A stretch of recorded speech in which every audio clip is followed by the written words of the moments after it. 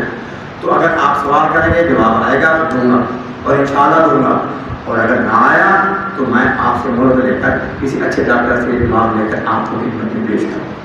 سمجھے آپ کی بات؟ تو میرے خیال کے مطابق یہ ہے کہ اگر میں یہ بھی کہہ دوں آپ سے کہ مجھے سوال جواب نہیں آ رہا، تو میں وعدہ رہا آپ سے ٹیلی فون پر بتا دوں گا یا تحریر کے اعتبار سے بتا دوں گا، تو یوں نہ سمجھنا کہ جواب میں نہ دے سکا۔ ہوتا ہے کہ آدمی کے پاس بہت کم علم ہے، لیکن فرمائے اگر بات کرنا چاہے۔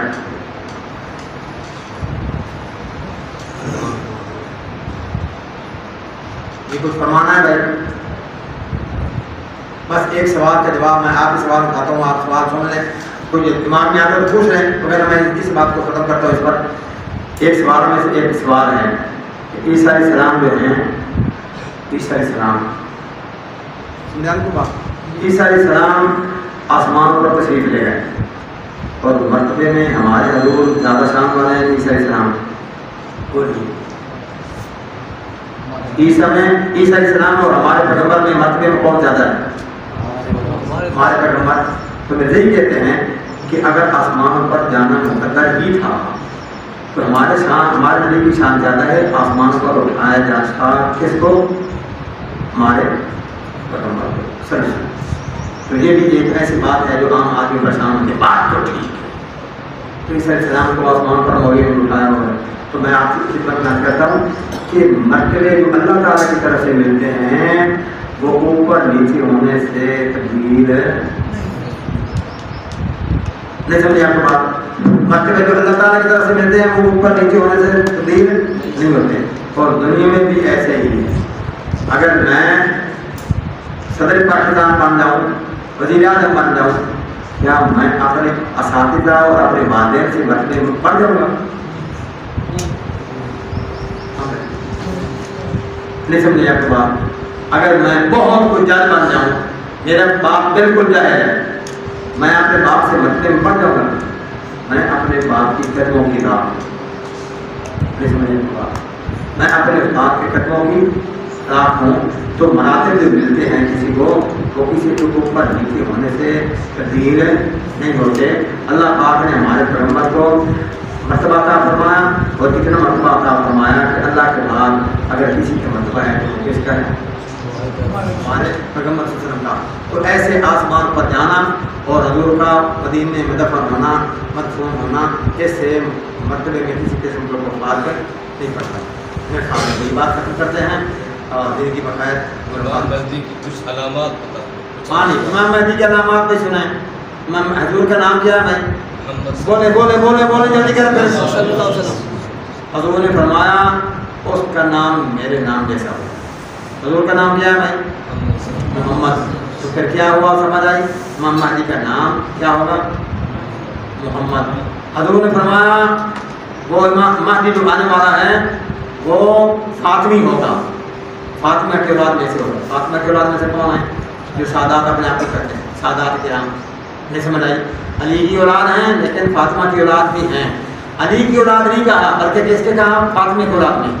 علی کی 2 بیٹے تھے، حسن حسین، اور 18 بیٹے جب ہوں تو 2 نکل گئے، باقی کتنے رہے؟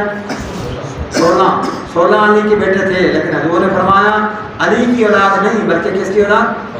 فاطمہ کی اولاد۔ اور فاطمہ کی اولاد میں سے بیٹوں میں حسن حسین ہیں، اور ایک بیٹا محسن تھا، جب محسن تھا وہ بچپن فوت ہو گیا، بقایا 2 بیٹے رہے جن کی اولاد اب دنیا میں موجود ہے۔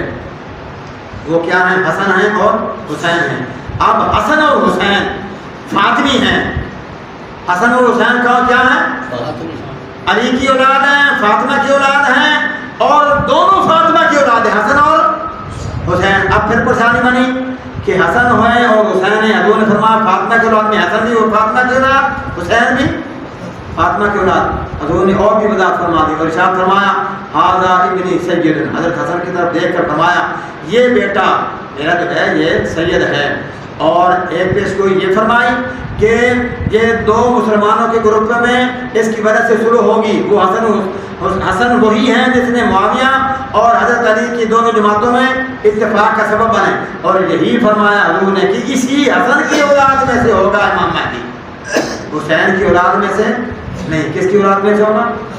حسن کی اولاد میں. تو اب آپ فرمائیں یہ کتنی باتیں ہوں گی؟ حضور کے نام جیسے نام ہوگا، فاطمہ کی اولاد میں سے ہوگا اور حسن کی اولاد میں سے ہوگا، اور پیدا ہوگا مدینہ میں. پیدا کہاں ہوگا؟ مدینہ میں. اور بیت ہوگی کہاں؟ بیت اللہ شریف میں. کتنی باتیں ہوں گی؟ اور بھائی ایک بات اس میں اور بھی آپ کو سنا دوں کہ مرزائی کہتے ہیں کہ حضور نے فرمایا عیسیٰ علیہ السلام کا نام لے کر کہ جب وہ آئیں گے یملأ الارض قسطا وعدلا، عیسیٰ آئیں گے تو زمین کو عدل و انصاف سے بھر دیں گے. اور یہی لفظ فرمائے مہدی سے متعلق کہ جب مہدی آئیں گے تو زمین کو عدل و انصاف سے بھر دیں گے. تو مرزائی کہتے ہیں کہ اصل میں یہ ایک ہی بات کا تذکرہ ہے. عیسیٰ کا نام لے کر کیا بیان کیا گیا؟ زمین کو عدل و انصاف سے بھر دیں گے. مہدی کیا کریں گے؟ عدل و انصاف سے بھر دیں گے. تو ایک ہی بات فرمائی. تو مہدی ہونا اور مسیح ہونا بھی ایک ہی ہوگا. نہیں سمجھ آئی؟ جیسے حاجی، حافظ، قاری ایک آدمی کو کہا جاتا کہ نہیں کہا جاتا؟ حاجی، حافظ، مولانا ایک آدمی کو کہا جاتا کہ نہیں؟ ایسے ہی نمازی آدمی جو ہے اس کو نمازی بھی کہا جا سکتا ہے، نہیں کہا جا سکتا ہے. ایسے ہی دونوں آدمیوں کا نام لے کر اصل میں یہ بیان کرنا ہے کہ وہ بھی ایک ہے، وہ بھی ایک ہے، کیونکہ کام ایک ہے. کام ایک ہے. تو میں آپ کی خدمت بات کرتا ہوں، آپ فرمائیں آج کے دور میں میں اور آپ ایک جیسے بہت سے گزر رہے ہیں کہ نہیں؟ جو بیان فرمایا ایک ماحول میں گزر رہے ہیں کہ نہیں؟ پیٹرول میرے لیے مہنگا ہے، آپ کے لیے گندم، آپ کے لیے مہنگی، میرے لیے گرمی، آپ کے لیے میرے لیے. کہ آپ ایک، میں اور آپ ایک ہیں. بھائی سمجھانے کے لیے یاد کر رہا ہوں. بھائی آپ اور ہیں، میں اور ہوں. ایک ماحول میں پیدا ہوئے تو ایک ماحول جیسے سارے لوگوں کے ساتھ ایک جیسے معاملہ آتا ہے. مہنگائی میں ہم پس رہے ہیں سارے کے سارے، سارے کے سارے، حتیٰ کہ وہ لوگ بھی مہنگائی کا رونا رو رہے ہیں جن کے پاس کروڑوں روپے ہیں. وہ بھی کیا کہہ رہے ہیں؟ مہنگائی. وہ تو نہ کہتے ہیں. ہم بھی مہنگائی کو رو رہے ہیں، جو کروڑوں روپے کے مالک ہیں وہ بھی رو رہے ہیں. ٹھیک ہے. تو ایک ہی جیسے ماحول کے آدمی ہیں. جب ہم ایک ماحول میں ہیں تو ایک نہیں ہیں. ایسے عیسیٰ علیہ السلام کا دور جو ہوگا وہ بھی ایسے ماحول میں ہوگا کہ زمین عدل و انصاف سے بھر جائے گی. اور اسی ماحول میں مہدی ہوں گے تو کون سا ماحول ہوگا؟ عدل و انصاف کا پھیرا ہوگا. تو دو آدمیوں کو ایک ماحول مل گیا، اس کے ساتھ وہی بات کی جا رہی ہے، اس کے ساتھ بھی وہی بات کہی جا رہی ہے. تم سعودی عرب چلے گئے مزدوری کرنے کے لیے. کیوں بھائی؟ یار وہاں پر کوئی مزدوری نہیں ملتی تھی زیادہ. میں بھی چلا گیا کس لیے؟ مزدوری کے لیے. دبئی کو چلا گیا ایک ہی وجہ، میں بھی پیسہ کمانے کے لیے، اور آپ بھی، آپ کی وہی خیر، میری بھی وہی وجہ وہاں جانے کی.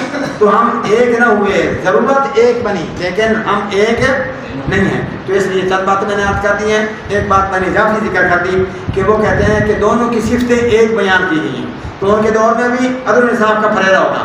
ماضی کے اندر لہٰذا دونوں شخصیات ایک ہی ہیں، بس استعارہ ہے.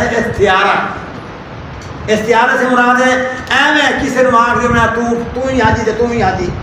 نہیں سمجھ آئی؟ ایویں کسی نے نام لا لینا، اصل تو گل یہ نہیں بلکہ ایویں نام لا دیتا. ٹھیک ہے. یہ استعارہ بھائی نہیں ہے، مجاز بھی نہیں ہے، یہ حقیقت پر مبنی ہے. محمد ہوگا مہدی کا نام، اور عیسیٰ علیہ السلام کا نام عیسیٰ ہوگا، اور عیسیٰ علیہ السلام کا نام ہوگا عیسیٰ ابن مریم. مہدی کا نام محمد اور عیسیٰ کا نام عیسیٰ ابن مریم. مہدی کے والد کا نام کیا ہوگا؟ ہاں جی، مہدی کے والد کا نام وہی حضور کے والد کا نام ہے. مہدی علیہ السلام کے والد صاحب کا نام بات کر رہا ہوں. حضور کے والد کا نام کیا ہے؟ عبداللہ. حضور کے والد کا نام بھی عبداللہ ہوگا. لیکن ایک بات میں وضاحت کرتا چلوں، سیدنا مہدی کی والدہ سے متعلق کوئی روایت نہیں ملی. کچھ سمجھ نہیں آئی؟ مہدی علیہ السلام کے والدہ سے متعلق کوئی روایت مصدقہ نہیں ملی کہ ان کی والدہ کون ہوگی. لوگ بیان کرتے ہیں تو ان کی والدہ کا نام بھی آمنہ ہوگا، لیکن یہ روایت بیان بھی ہو رہی ہے روایات وجود بھی ہے، لیکن جیسے کہتے ہیں نا کہ بہت کمزور روایت ہے، محققین نے لکھا کہ والدہ سے متعلق کوئی تحقیقی روایت نہیں مل سکی۔ والد سے بات یقینی ہے کہ ان کے بعد کا نام، باپ کا نام بھی وہی ہوگا جو حضور کے والد کا نام ہے۔ حضور کے والد کا نام کیا ہے جی؟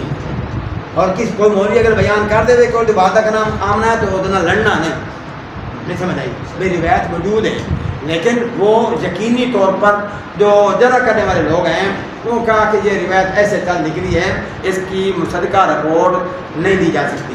کوئی کہہ دے تو اس کو برا بھلا نہ کہنا، اس نے اپنے علم کے مطابق کہی۔ جی کوئی اور بات ہے؟ ہاں بھی یہ ہمارے ادارے کی طرف سے ڈاکٹر آصف صاحب ہیں، یہ مرزئی تھے، مسلمان ہوئے الحمدللہ، جہاں آئے بھی ہیں، آپ میں سے اکثر لوگ جانتے ہوں گے۔ وہ کئی لوگ جو قادیانی مسلمان ہوئے ان کے تاثرات، ہم قادیانی تھے تو ہمارے کیا حالات تھے، ہم مسلمان ہوئے کیسے مسلمان ہوئے، یہ اندھیروں سے اجالے تک ایک کتاب ہے، وہ آپ لینا چاہیں آپ لیں، بلکہ لینی چاہیے۔ اور اس میں آپ دیکھیں کہ ان مرزائیوں کی کیا تاثرات ہیں، وہ کیسے مسلمان ہوئے، وہ قادیانی تھے تو ان پر کیا کیا مظالم ہوتے تھے۔ اب ایک لمبی داستان ہے، کیا کیا ایک بات جو دو لفظی تھی کہ آسمانوں پر عیسیٰ علیہ السلام تشریف لے، بات ہی ختم، لیکن اس کو سمجھانے کے لیے میں نے مختلف ایک ماحول بنایا ہے آپ کو، تاکہ یہ کہنے پر آپ کے دماغ میں یہ سوال نہ ہو کہ کیسے چلے گیا، میں نے وہ ایک ماحول بنا کر مختلف باتیں آپ کو بتائی ہیں، وہ ڈیڑھ گھنٹہ لگ گیا تو سمجھے آپ کی بات۔ تو مختلف باتیں ہیں جو قادیانی تھے، ہم کتنی وہاں تکلیفوں میں تھے، اب مسلمان ہیں تو کیسے ہوئے، یہ بھی آپ لے کر پڑھیں۔ منتخب احادیث، یہ بھی ڈاکٹر آصف صاحب کا منتخب رسالہ ہے، اس میں حضرت حضور پاک صلی اللہ علیہ وسلم کی نبوت سے متعلق، اس کے علاوہ اور بھی احادیث کا انتخاب کیا ہے، امام مہدی سے متعلق بھی یہ احادیث کا تذکرہ ہے، اس کو بھی آپ لے کر پڑھیں۔